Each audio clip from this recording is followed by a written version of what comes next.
The rain came down in sheets that Tuesday morning, and Yates Anderson was already running late getting his daughter to school when he saw the small white dog dart into the intersection of Maple and 3rd. His hands gripped the steering wheel harder as he watched the chaos unfold through his windshield wipers. The dog, some kind of fluffy terrier mix, was terrified and disoriented, weaving between cars as horns blared and brakes squealed. On the sidewalk, a woman in an expensive cream-colored coat screamed, her phone falling from her hand as she tried to run into traffic after the animal. Dad, the doggy. 7-year-old Mia pointed from the back seat, her voice tight with worry. Yates didn't think. He pulled his truck to the curb, threw it in park, and was out the door in seconds. "Stay in the truck, Mia. Lock the doors." The morning rush hour traffic was heavy, but he didn't hesitate. He held up his hand, stepping into the road with the kind of confidence that made drivers actually stop. A cab honked at him, but he waved it off, his eyes tracking the panicked dog as it scrambled across the wet asphalt. The terrier slipped, nearly going under a SUV, but Yates lunged forward, his boots splashing through puddles as he scooped the shaking animal into his arms, just as a delivery truck roared past where the dog had been a second before. His heart hammered against his ribs as he jogged back to the sidewalk, the dog trembling violently against his chest. The woman in the cream coat rushed toward him, her dark hair plastered to her face from the rain, mascara running down her cheeks. Oh my God, Biscuit." She reached for the dog, and Yates carefully transferred the wet, frightened animal into her arms. Thank you so much. I don't know what happened. His leash just slipped and he ran. I thought he was going to die." She was crying now, clutching the dog against her expensive coat, completely oblivious to the muddy paw prints and wet fur ruining the fabric. Up close, even with the rain and tears, Yates could see she was beautiful, probably in her early 30s like him, with the kind of polished look that spoke of money and success. "He is okay," Yates said, catching his breath. His work shirt was soaked through, and he knew he looked like a drowned rat, but the relief in the woman's eyes made the discomfort worth it. "Just scared. You should get him to a vet, though, make sure he didn't hurt anything." Yes, of course." She looked up at him properly for the first time, her green eyes wide. "You could have been hit. You just ran out there without even thinking." "Couldn't just watch him get hurt," Yates said simply. He glanced back at his truck where Mia's face was pressed against the window, watching everything. "I've got to get my daughter to school, though. Glad your dog is safe." "Wait, please." The woman shifted Biscuit to one arm and fumbled in her designer purse with her free hand. "I need to give you something, a reward. You saved his life." "No need." Yates was already backing away. "Just keep a better grip on that leash next time." He jogged back to his truck, climbing in and shaking rain from his hair. Mia immediately leaned forward against her seatbelt. "Dad, that was so cool. You were like a superhero." "Just helping out, sweetheart." He pulled back into traffic, checking his rearview mirror. The woman was still standing there in the rain, watching his truck disappear, the dog secure in her arms. By the time Yates dropped Mia at Riverside Elementary, he was 15 minutes late for his shift at the construction site. His supervisor, Frank, gave him a look as he clocked in, but didn't say anything. Yates had been working for Morrison Construction for 3 years, and he'd built up enough goodwill that the occasional late arrival didn't get him written up anymore. Still, he couldn't afford to lose this job. The pay was decent, the hours were steady, and it had good health insurance that covered Mia. The rest of the day passed in a blur of physical labor. They were framing a new office building downtown, and despite the rain earlier, the weather had cleared enough for them to keep working.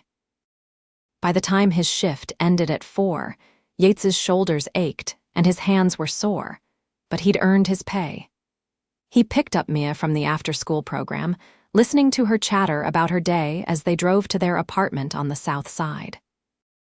It wasn't much, a 2-bedroom in an older building, but it was clean and safe and theirs. Well, theirs as long as he made rent every month. "Can we have tacos for dinner?" Mia asked as they climbed the stairs to the third floor. Tacos sound perfect. Yates unlocked their door, letting her race inside ahead of him. Go wash your hands and get started on your homework while I cook. Their evening routine was comfortable and familiar. Yates made dinner while Mia worked on her spelling words at the kitchen table. They ate together, then he helped her finish her math homework before letting her watch one show on their ancient television. Bath time, story time, and then lights out by 8:30. Only after Mia was asleep did Yates let himself collapse on the couch, exhausting settling into his bones. He thought briefly about the woman from that morning, wondered if her dog was okay, then let the thought drift away. Tomorrow would be another early morning, another long day. That was his life now, and he'd made peace with it. What Yates didn't know was that the woman from that morning, Elena Torres, had not let the thought drift away at all. Elena sat in her home office on the top floor of her converted warehouse loft, Biscuit curled in his bed beside her desk, and she couldn't stop thinking about the man who had saved her dog's life. She'd had the presence of mind, even in her panic, to remember his license plate number. A few phone calls to the right people, and she'd learned his name. Yates Anderson, single father, construction worker, living in a modest apartment across town. She'd built Torres Technologies from nothing into a company worth hundreds of millions. She employed over 2,000 people across 3 states. She'd been featured in Forbes, had rung the bell at the New York Stock Exchange, had dated actors and entrepreneurs and men who looked good on paper, but felt hollow in person. And yet she couldn't remember the last time someone had done something genuinely good without expecting anything in return. The way Yates had run into traffic without hesitation, the way he'd refused her money, the way he'd mentioned his daughter and rushed off to take care of her. It spoke to character, real character, the kind that couldn't be faked. Lena looked down at Biscuit, who was sleeping soundly after the vet had given him a clean bill of health. The little terrier had been with her for 5 years, a gift to herself after her company's first major acquisition. He was spoiled and pampered and absolutely terrible on walks because he was so excitable, but she loved him fiercely. The thought of losing him to traffic made her chest tight even hours later. And that man, Yates, had risked his own safety without a second thought. She needed to thank him properly. She owed him that much. 2 days later, on a clear Thursday afternoon, Yates was surprised when the secretary at Morrison Construction called him to the office trailer. Even more surprised when he walked in and found an elegantly dressed woman waiting for him, her dark hair pulled back in a sleek bun, wearing a burgundy blouse and black slacks that probably cost more than his monthly rent. It took him a moment to recognize her without the rain and tears. "Miss." He glanced at his supervisor, confused. "Mr. Anderson." Elena stood, extending her hand. "I hope you don't mind. I wanted to thank you properly for saving Biscuit. I tracked down where you worked." Frank looked between them, clearly curious but professional. "Take your break, Yates." Use the office. Once they were alone, Elena's professional demeanor softened slightly. "I know this is unusual. Probably a little creepy, actually, tracking you down like this, but I couldn't stop thinking about what you did. You literally saved Biscuit's life, and you wouldn't even let me say a proper thank you." "Your dog okay?" Yates asked, still standing awkwardly by the door in his dusty work clothes. "Perfect. The vet said he didn't have a scratch on him, thanks to you." She reached into her leather bag. "Please, I know you said you didn't want anything, but I had to do something. I've made a donation in your name to the local animal shelter, and I'd really like to take you to dinner, to say thank you properly." Yates shook his head immediately. "That's not necessary, really. I'm just glad your dog is okay. I insist." Elena's smile was warm but determined. "And before you say no again, I should mention that I did some research. You have a daughter, Mia, 7 years old. I've also arranged for a college fund in her name. It's already set up. That's not negotiable. You saved something precious to me, so please let me do this." Yates felt his chest tighten. "Miss, I can't accept that. That's too much. It's done already." Elena's green eyes were steady on his. The fund is established, the money is allocated. You can't give it back because it's specifically for Mia's education when she turns 18. So you might as well stop fighting and just have dinner with me. He wanted to argue, but the thought of Mia having money for college someday, of not having to worry about student loans and debt like he still was, made the words stick in his throat. Just dinner. Just dinner. Tomorrow night, 7 o'clock at the Riverside Grill. It's casual, I promise. Just two people sharing a meal and conversation. She pulled out a business card and set it on the desk. That has my number if you need to reach me. I really hope you'll come, Yates. She knew his first name. Of course she did, if she'd tracked him down at work. It should have felt invasive, but something about her directness, her honesty, made it feel less stalker-ish and more endearing. I'll need to find a babysitter, he heard himself say. Elena's smile brightened her whole face. Wonderful. I'll see you tomorrow at 7. After she left, Yates stood in the office trailer for a long moment, staring at her business card. Elena Torres, CEO, Torres Technologies. He pulled out his phone and did a quick search, his eyes widening as article after article came up. She wasn't just successful, she was wildly successful. Forbes called her one of the most innovative tech entrepreneurs of the decade, and she wanted to have dinner with him, to say thank you for saving her dog. Everything okay? Frank stuck his head back in. Yeah. Yates pocketed the business card. Everything's fine. That evening, after Mia was in bed, Yates called his neighbor, Mrs. Chen, who sometimes watched Mia when he needed help. She was delighted to babysit tomorrow evening, especially when he admitted he had a dinner date. Mrs. Chen had been telling him for years that he needed to get out more, that he was too young to be so isolated. The next day dragged by with painful slowness. Yates found himself distracted, thinking about the dinner, about what to wear, about what they'd even talk about. They came from completely different worlds. What could a tech CEO and a construction worker possibly have in common beyond a dog rescue?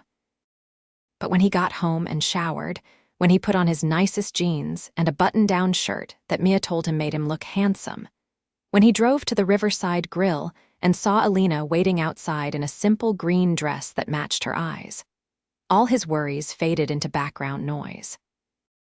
You came, she said, and there was genuine relief in her voice, like she'd been worried he'd stand her up. Said I would. Yates opened the door for her, and they were led to a quiet table by the window overlooking the river. The first few minutes were awkward as they settled in and ordered drinks, but then Elena asked about Mia, and Yates found himself talking easily about his daughter. How bright she was, how much she loved school, how she wanted to be a veterinarian someday because she loved animals. She sounds wonderful, Elena said, and the warmth in her voice was genuine. Is it just the two of you? Yates nodded, his jaw tightening slightly. Her mom left when Mia was 2, decided parenting wasn't for her, signed away her rights, and I haven't heard from her since. It's been just us for 5 years now. I'm sorry. Elena's hand moved across the table, stopping just short of touching his. That must have been incredibly hard. We manage. Yates took a sip of his water. What about you? Any kids?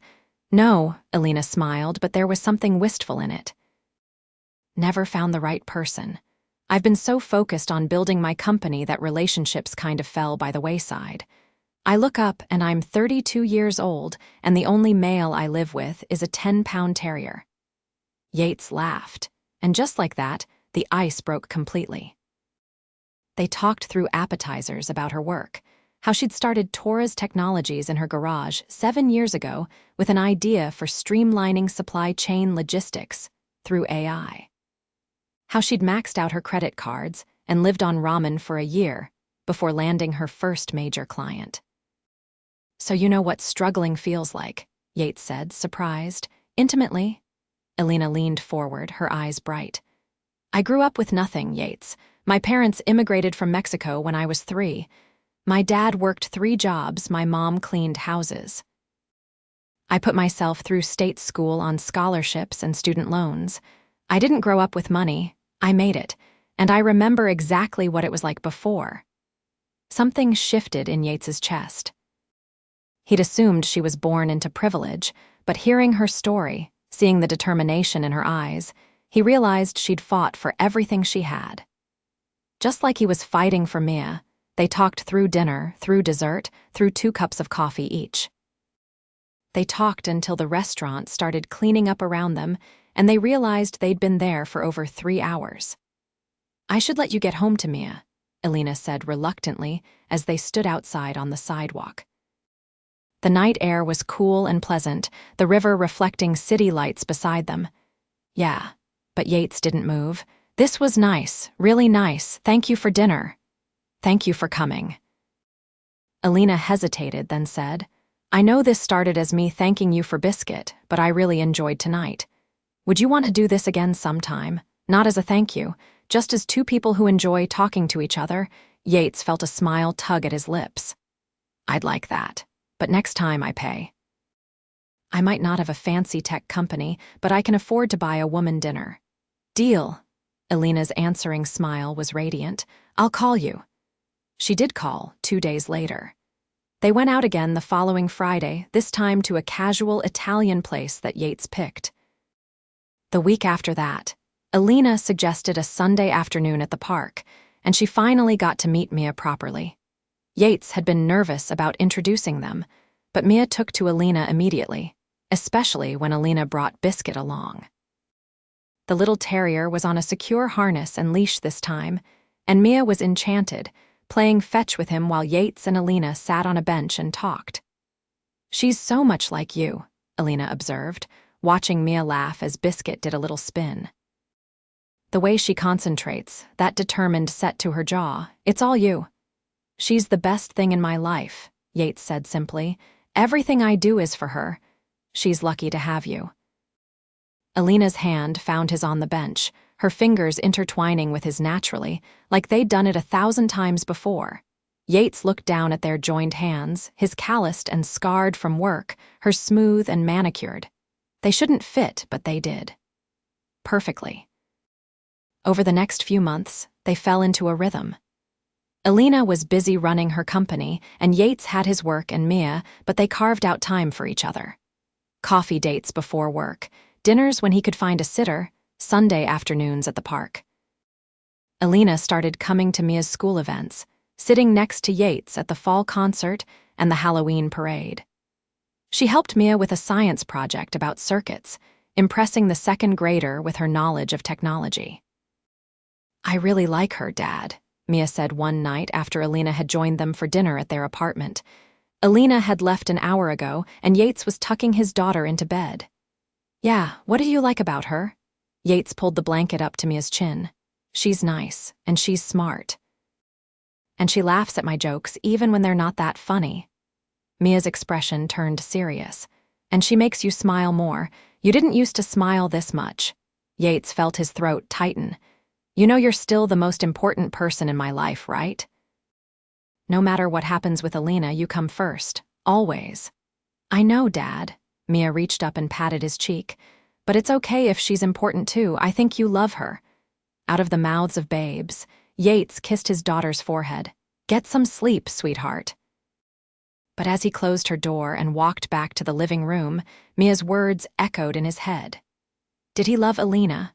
They'd only been seeing each other for a few months. But when he really thought about it, when he was honest with himself, he knew the answer was yes. He loved the way she talked about her work with genuine passion. He loved how she treated Mia with respect and kindness, never talking down to her. He loved her determination, her intelligence, her surprising sense of humor. He loved how she'd shown up at his work site in designer clothes just to make sure he knew he was appreciated. He loved how she never made him feel less than, despite the massive gap in their income and status. He loved her, completely. Probably had since that second dinner when she'd opened up about her past. The realization should have terrified him. Instead, it felt like coming home. Elena was having similar revelations in her downtown loft. She sat on her couch with her laptop, supposedly reviewing quarterly reports, but really she was thinking about Yates and Mia. About how Yates had fixed her garbage disposal last week without even being asked, just noticed it was acting up and took care of it. About how he listened when she talked about work problems, offering surprisingly insightful advice despite not knowing anything about tech. About how safe she felt with him, how grounded. And Mia, God, that little girl had stolen her heart completely.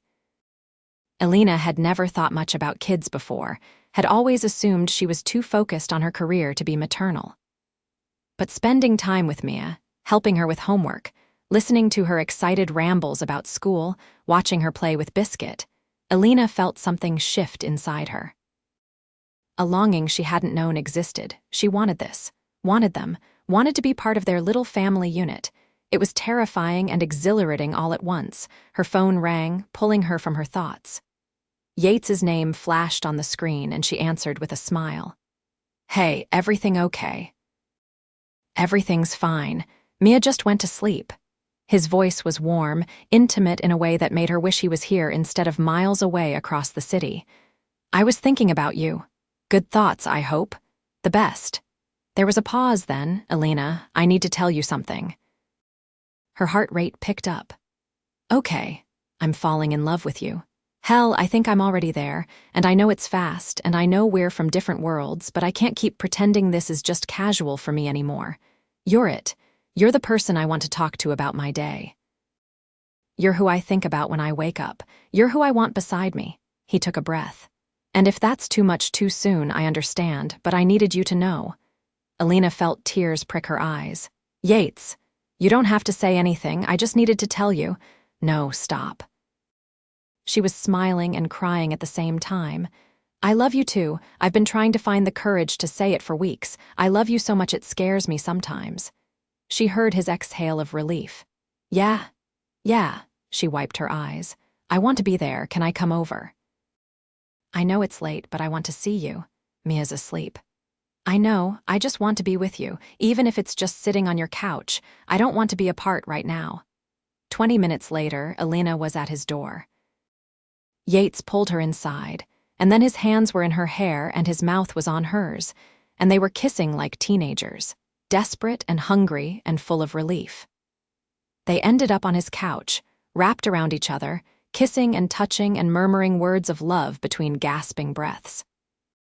"We should slow down," Yates said against her neck, even as his hands gripped her waist. "Mia's just down the hall. I know." But Elena kissed him again anyway, pouring everything she felt into it.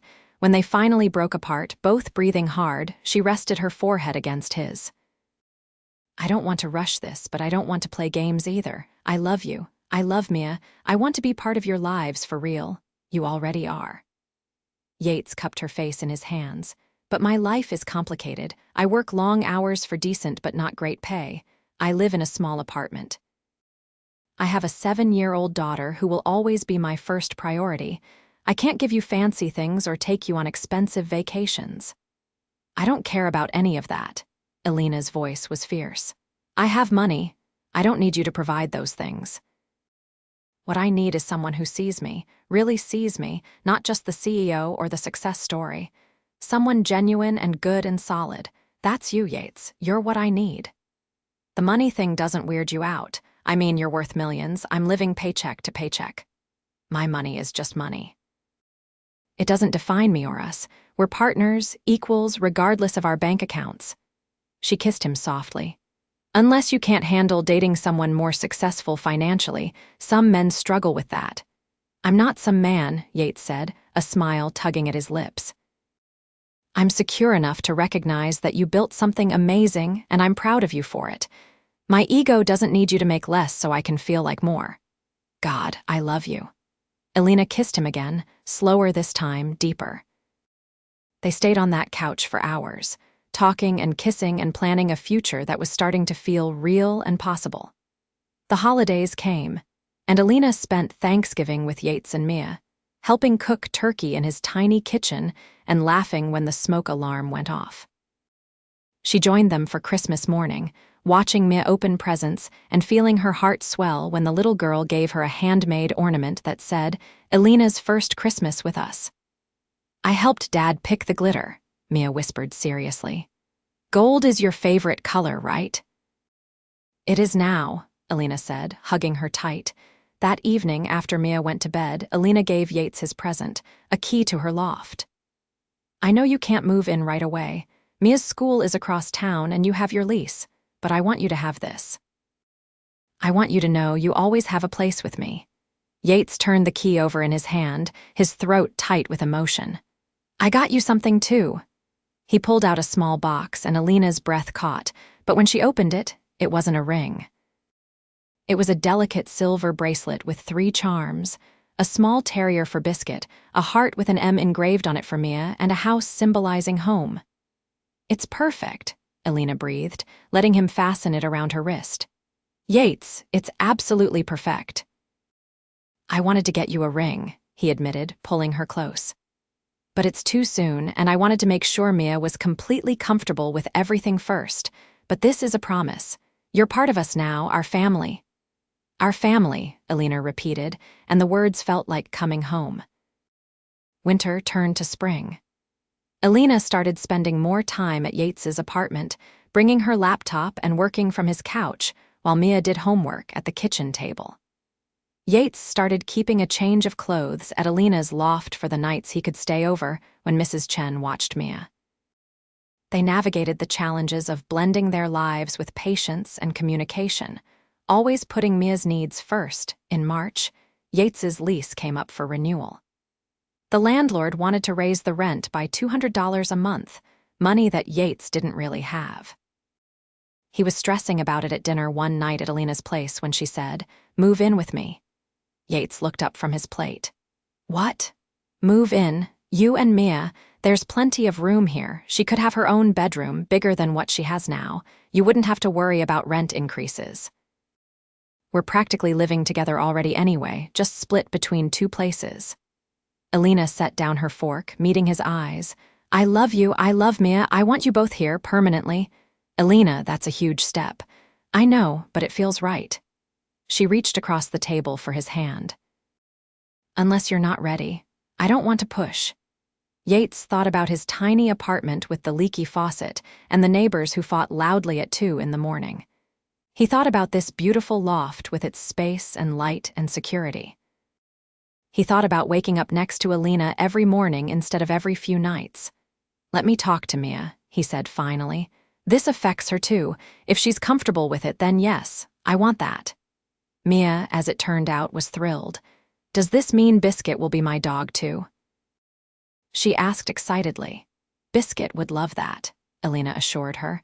And you can help me decorate your new room however you want. They moved in over a weekend in April. Elena hired movers, but Yates insisted on packing everything himself, wanting to maintain some sense of contribution. His furniture went into storage, except for a few pieces Mia wanted to keep. Elena made space in her closets and her life, welcoming them in with open arms. The adjustment period was smoother than any of them expected. Mia loved her new room and her new school, which was actually better rated than her old one. Yates's commute to work was longer but manageable. Elena found she loved coming home to noise and life instead of just Biscuit's excited greeting. They developed new routines. Yates cooked breakfast while Elena got ready for work. They both handled Mia's morning school routine. Elena often worked late, but she made sure to be home for family dinners at least 4 nights a week. Weekends were sacred, reserved for the 3 of them together, whether that meant trips to the zoo or lazy mornings watching cartoons. Yates insisted on contributing financially, even though Elena's income dwarfed his. They compromised with him paying for groceries and handling household repairs and maintenance. It wasn't about the money, they both knew. It was about partnership, about him feeling like an equal contributor to their home. You do realize you could quit your job, Elena said one Sunday morning as they lay in bed together, Mia still asleep down the hall. I make more than enough to support all of us comfortably. I know. Yates pulled her closer, kissing her temple, but I like my work, I'm good at it. And I think it's important for Mia to see both of us working, contributing. I don't want her growing up thinking money just appears.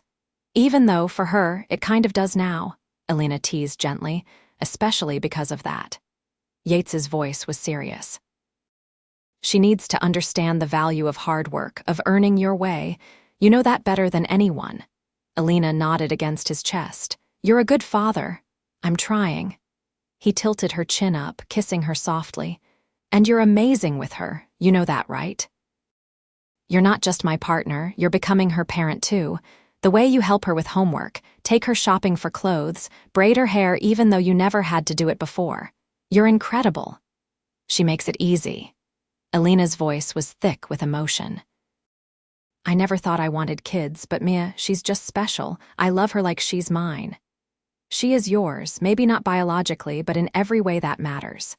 Yates paused. Have you thought about making it official? Elena pulled back to look at him. What do you mean? I mean, Yates sat up, suddenly nervous in a way she'd never seen him. I mean, maybe it's time to make a lot of things official. He reached into his nightstand drawer and pulled out a small velvet box. Elena's heart stopped.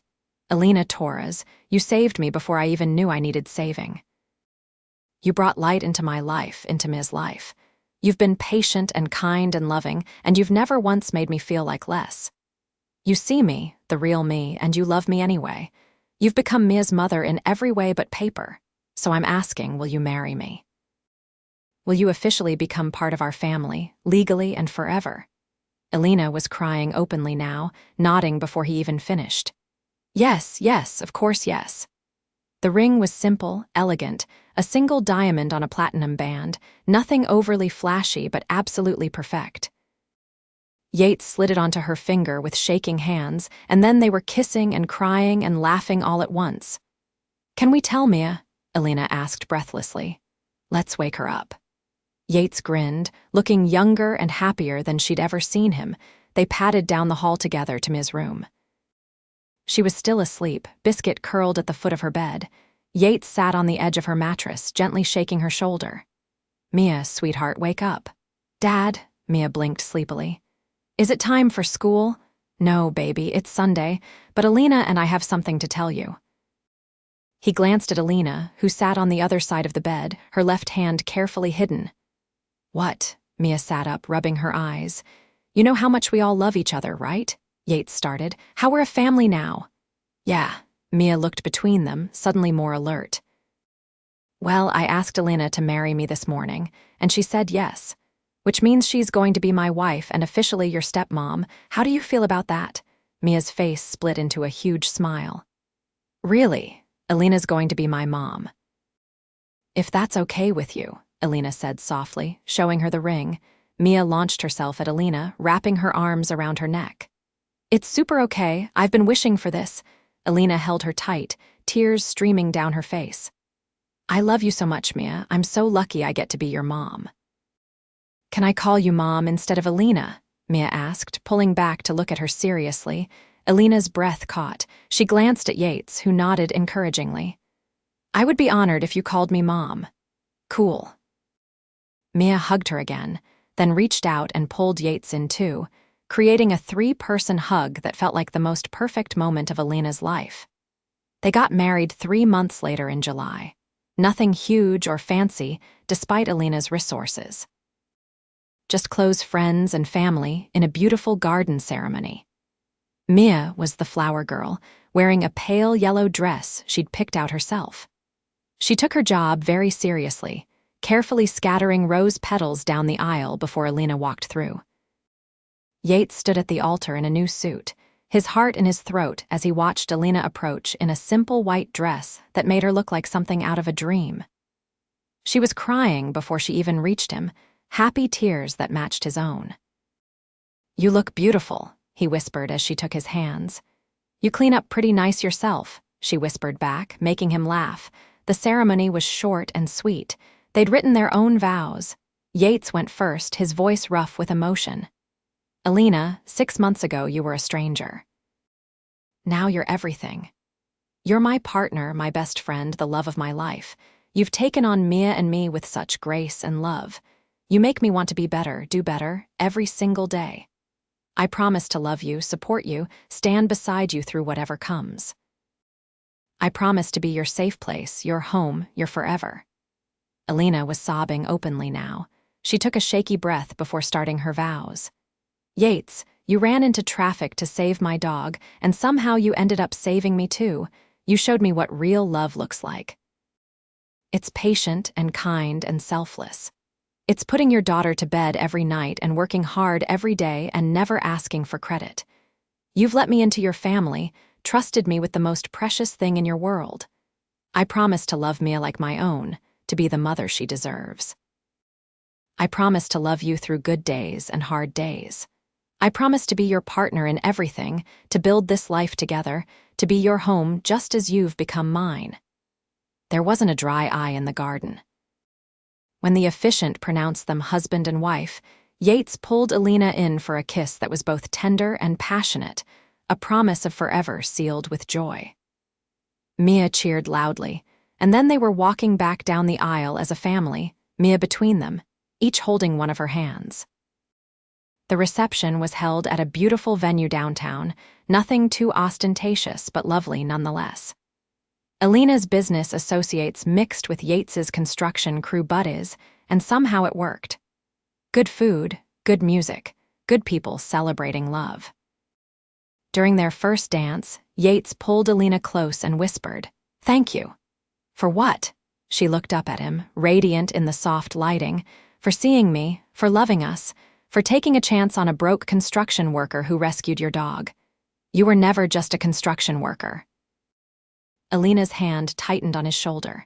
"You were a hero the moment you ran into traffic. You've been my hero every day since. And for the record, you're not broke anymore. We're a team. What's mine is yours." "Ours," Yates corrected. "What's ours is ours." Including a very spoiled terrier and the most amazing daughter in the world.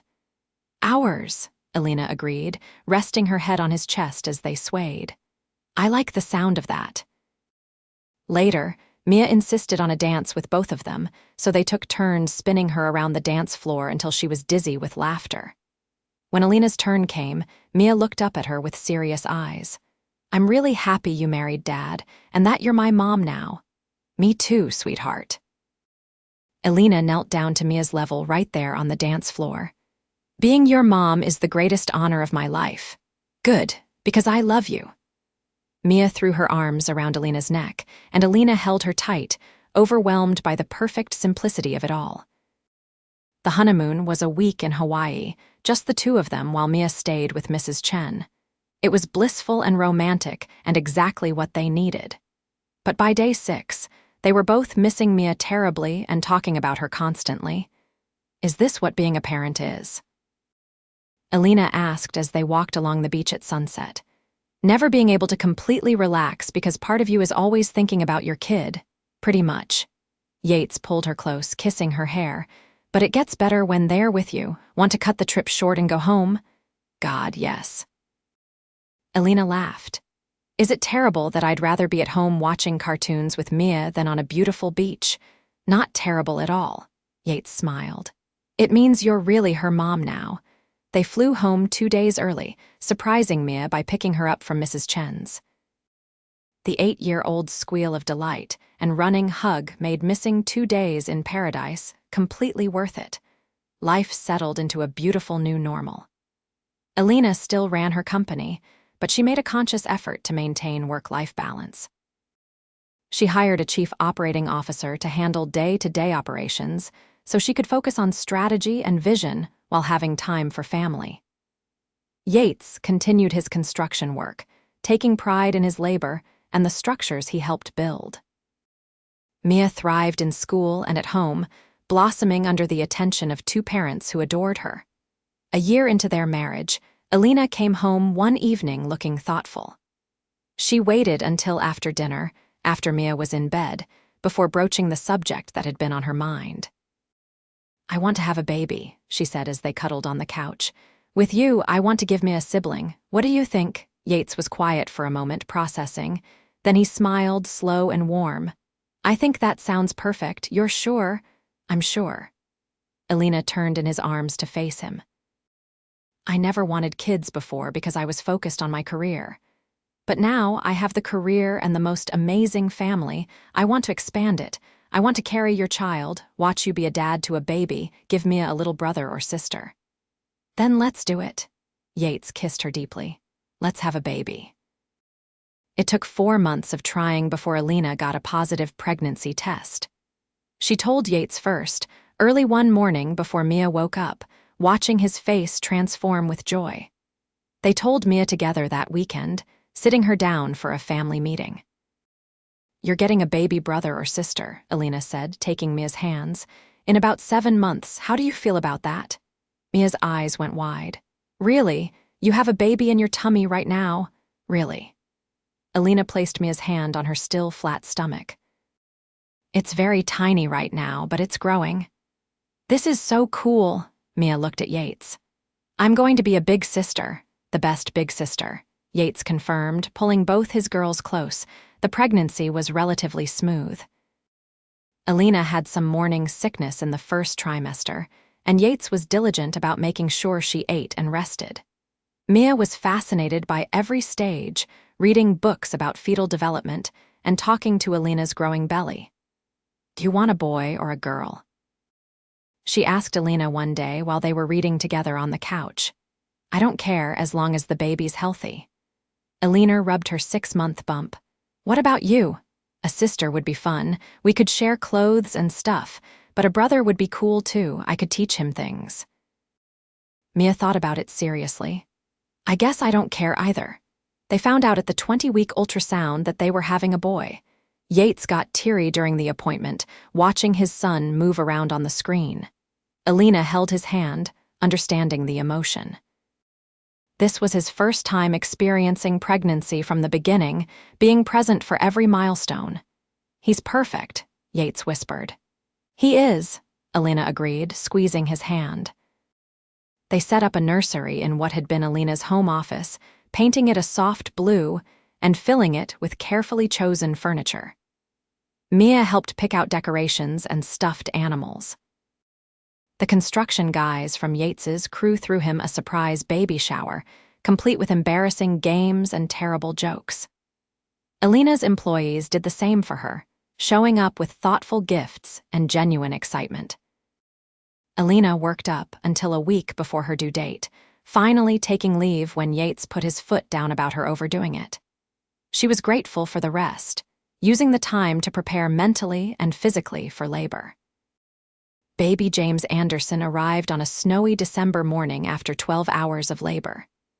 Yates was there for every moment, holding Elena's hand, encouraging her, crying when he heard his son's first cry. When the nurse placed James on Elena's chest, both parents were overwhelmed with love. "He's here," Elena breathed, staring down at the tiny red face. "Yates, we made him. You did all the work," Yates said, kissing her forehead, her cheeks, her lips. "You're amazing. God, Elena, you're so amazing." Mia met her baby brother that afternoon, walking into the hospital room with Mrs. Chen and immediately climbing onto Elena's bed to get a better look. "He's so small," she whispered, gently touching James's tiny fist. "Hi, baby brother, I'm Mia. I'm your big sister." James yawned and Mia gasped in delight. "Did you see that?" He yawned. Yates took a photo of all 4 of them on that hospital bed, his family complete and perfect. Later, he would frame that photo and hang it in their living room, a reminder of the day their family grew. The newborn days were exhausting but wonderful. Yates took 2 weeks off work, using saved vacation time, and Elena's company gave her a generous maternity leave. They fumbled through sleepless nights and endless diaper changes together, supporting each other and somehow finding humor in the chaos. Mia was an incredible big sister, always wanting to help. She'd fetch diapers, sing to James when he cried, and proudly tell anyone who would listen about her baby brother. 3 months after James was born, Elena transitioned back to work part-time. She'd arranged her schedule to work from home 3 days a week, going into the office only when necessary. Torres Technologies had grown beyond needing her constant presence, and she'd built a strong leadership team she trusted. "You're really okay with this?" Yates asked one morning as Elena prepared for her first day back. "Stepping back from work?" "I'm not stepping back. I'm reprioritizing." Elena adjusted her blazer, then turned to him. I spent years building that company. Now I'm building something even more important. This family, our life. I can do both, just not at the expense of what matters most. Yates crossed the room and kissed her softly. You're incredible, you know that? You tell me regularly. She smiled against his lips, but I never get tired of hearing it. Life found a new rhythm. Busy, sometimes chaotic, but filled with love. Mia grew into a confident, kind 10-year-old who excelled in school and doted on her baby brother. James was a happy, healthy toddler who adored both his parents and his big sister equally. Yates continued his construction work and took classes at the community college, working toward a construction management certification. Elena balanced running her company with being present for her family, finding fulfillment in both. One Sunday morning, 3 years after they'd gotten married, Elena woke to find Yates already up, standing by the window with James on his hip, both of them watching Mia and Biscuit play in the small yard behind their building. Hey, she said softly, joining them at the window. Everything okay? Perfect. Yates put his free arm around her, pulling her close. I was just thinking about that morning in the rain, when Biscuit ran into traffic and I chased after him. The day you saved his life and changed mine, Elena said, leaning into him, the day everything changed for both of us. Yates looked down at her, his eyes soft with emotion. I think about the guy I was then sometimes, stressed, overwhelmed, just trying to get through each day, and now look at us. Elena glanced around their home, expanded now to include the apartment next door that they'd purchased and combined into one larger space. Photos covered the walls, documenting their journey. Their wedding, Mia's school concerts, James's first birthday, family vacations. A life fully lived and deeply loved. I couldn't have imagined this, she admitted. That morning, standing in the rain, terrified I was going to lose Biscuit, I never could have imagined that the man who saved him would become my everything. Pretty sure you saved me too. Yates kissed her temple. I was so closed off before you, just going through the motions. You brought color back into my world. We saved each other then. Elena reached up to stroke James's soft hair. Their son had fallen back asleep against Yates's shoulder, peaceful and secure. We built this together, and we're not done yet. Yates turned to face her fully, a smile playing at his lips. What would you think about having another baby? Elena's eyes widened. Seriously. James is 2 now, Mia's 10 and doing great. We've got our rhythm down. And I love being a dad. I love being your husband. I love our family. Why not make it bigger? Elena felt tears prick her eyes. Happy tears, like so many she'd cried since Yates entered her life. I love that idea. Yes, let's have another baby. They kissed there by the window, their sleeping son between them, Mia's laughter drifting up from outside. It was a perfect moment in a life full of them. You know what's crazy? Elena said after a moment. If Biscuit hadn't slipped his leash that day, none of this would have happened. Our whole life together started because of a dog running into traffic. Best accident that ever happened. Yates glanced over at Biscuit, who was now sleeping in his bed by the couch, old and gray but still beloved. We should get him a steak or something to say thanks. Elena laughed. Deal. The world's most spoiled dog gets even more spoiled. Their daughter Emma was born 10 months later, another smooth pregnancy and delivery. She had Elena's green eyes and Yates's determined chin. Mia, now 11, was over the moon to have a baby sister. James, at 2.5, was less impressed initially but warmed up when he realized Emma was someone new to show his toys. The household got louder, busier, more chaotic, and more full of love than ever. Elena eventually promoted herself to board chair of Torres Technologies, hiring a new CEO to run the day-to-day operations. She remained involved in strategy and vision, but freed herself to be more present for her growing family. It was the right choice, one she never regretted. Yates finished his certification and was promoted to foreman at Morrison Construction, overseeing entire projects now instead of just doing the labor. The increased pay helped, though money was never tight with Elena's resources. It was about pride, about continuing to contribute, about setting an example for his children about work ethic and determination. Mia grew into a bright, compassionate teenager who volunteered at the animal shelter on weekends and maintained straight A's. She never forgot that Elena wasn't her biological mother, but it ceased to matter years ago. Elena was mom in every way that counted. James became a wild, energetic little boy who loved trucks and dinosaurs and making his baby sister laugh. Emma grew into a curious, talkative toddler who followed James everywhere and had both her parents wrapped around her tiny finger.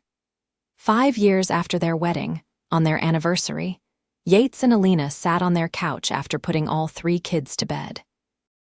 Biscuit was curled between them, older and slower but still part of the family. They were exhausted, as always, but content.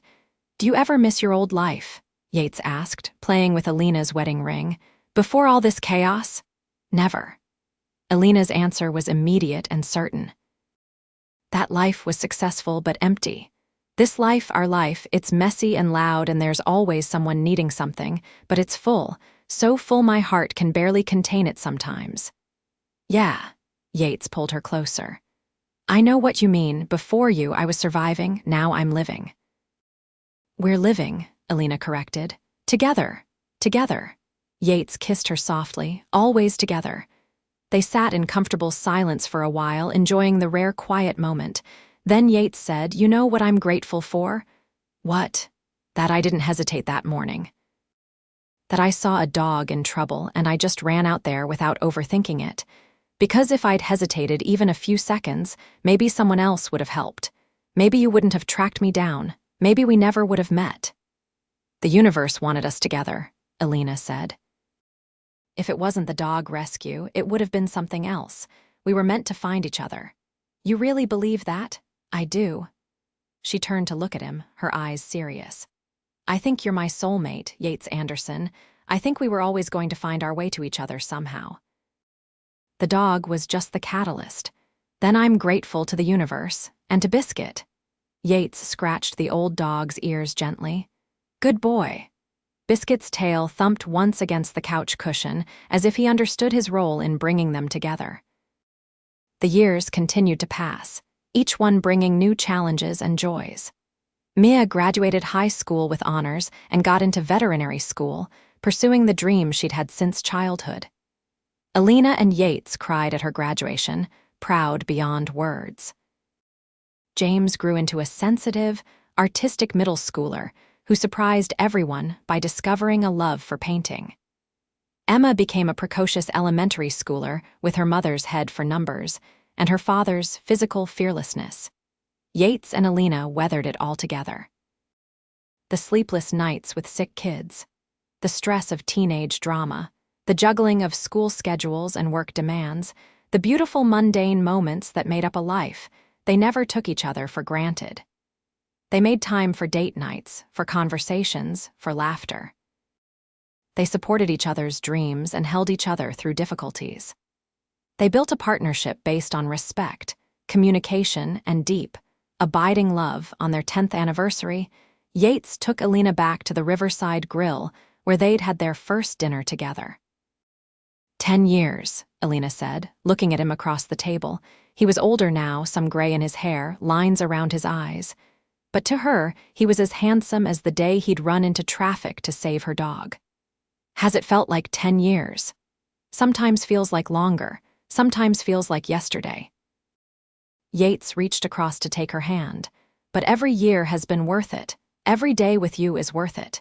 Even the hard days, especially the hard days, because we get through them together. He squeezed her hand. I love you more now than I did when we got married. Didn't think that was possible, but it's true. You've given me everything, Elena. A family, a home, a purpose beyond just surviving. You've made me into the man I always wanted to be. You were always that man. Elena's eyes glistened with tears. I just helped you see it. And you've given me just as much. You taught me what really matters. That success isn't about money or status. It's about the people you love and who love you back. It's about building a life that means something. They toasted to 10 years, to the years ahead, to the family they'd built, and the love that sustained them. Later that night, back at home with the kids asleep, they made love slowly, tenderly, reaffirming their commitment to each other. Afterward, wrapped in each other's arms, Elena said, "Promise me something, anything. Promise me we'll always be this, that no matter how many years pass, we'll still choose each other, that we'll still make time for us even when life gets crazy, that we'll never take this for granted." "I promise." Yates kissed her forehead. "Every day for the rest of my life, I choose you, you and our family, that's my promise."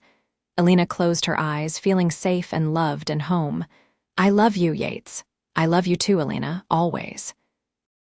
Years later, when Mia brought home her own partner, when James showed them his first gallery exhibition, when Emma scored the winning goal at her soccer championship, Yates and Elena stood together watching their children thrive. They'd built this through love and patience and unwavering commitment. A family, a legacy, a life worth living, and it had all started with a scared little dog running into traffic and a man who didn't hesitate to help. Sometimes Elena would look at Biscuit's photo, prominently displayed in their living room even after he'd passed peacefully at 13 years old. She'd smile and whisper a thank you to the little terrier who'd brought her everything that mattered. Sometimes Yates would hold Elena close and marvel at how one split-second decision, one moment of instinct and courage, had changed the trajectory of his entire existence. How running into traffic that rainy morning had led him to his soulmate, to a life beyond his wildest dreams. They never forgot how they started. The poor dad who rescued a dog. The CEO who tracked him down to say thank you. Two people from different worlds who found in each other everything they needed. Love wasn't about money or status or perfect timing. It was about seeing someone, really seeing them, and choosing them anyway. It was about building something together, day by day, year by year. It was about partnership and respect, and the kind of deep affection that only grew stronger with time. Yates and Elena had all of that and more. They had 3 beautiful children, successful careers, financial security, and most importantly, each other. They had a love story that started with a dramatic rescue and evolved into something quieter but no less powerful. A life built on trust, communication, and unwavering devotion. On their 20th anniversary, surrounded by their grown children and grandchildren, because yes, Mia had given them 2 beautiful grandchildren by then, Yates stood and raised his glass. 20 years ago, I married the love of my life. The woman who saw past my circumstances to the man underneath. The woman who loved my daughter as her own. The woman who built a life with me, brick by brick, day by day. Elena, you are my everything. My partner, my best friend, my home. Here's to 20 more years and 20 after that, and however many we're blessed with, I love you. I love you too, Elena said, her voice thick with emotion. Thank you for running into traffic that day. Thank you for being exactly who you are. Thank you for this beautiful life. They kissed to the sound of applause and happy tears from their family, and in that moment, surrounded by the people they loved most, they knew without doubt that every challenge had been worth it. Every hard day, every obstacle, every moment of uncertainty had led them here, to forever. To family. To a love that started with a rescue and became the foundation of everything beautiful in their lives.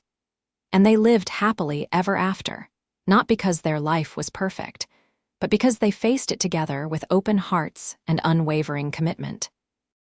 Because they chose love every single day and built something that would last generations. That rainy Tuesday morning, when Yates ran into traffic and Elena's dog was saved, neither of them knew they were beginning the greatest adventure of their lives. But looking back, they wouldn't change a single thing. Every moment, every choice, every challenge had been necessary to create this life they cherished. Their story became family legend, told and retold at gatherings. The grandkids especially loved hearing about how Grandpa saved Biscuit and Grandma hunted him down to say thank you. How a single moment of bravery and a refusal to let gratitude go unspoken had sparked a love that built an empire not of money or success, but of family and devotion. And whenever someone asked what the secret was to a lasting, happy marriage, Yates and Elena always gave the same answer: choosing each other every single day, no matter what. Seeing the best in your partner even when things are hard. Building something together that's bigger than either of you alone. Love wasn't about grand gestures or perfect moments. It was about showing up, doing the work, and never taking for granted the person who chose to walk through life beside you. Yates and Elena understood that deeply. They lived it daily. And because of that understanding, because of that commitment, they built a love that weathered every storm and celebrated every joy. A love that started with a rescue and became the foundation of everything beautiful in their lives. Their happily ever after wasn't a destination. It was the journey itself, walked hand in hand, heart to heart, day by day, and that made all the difference.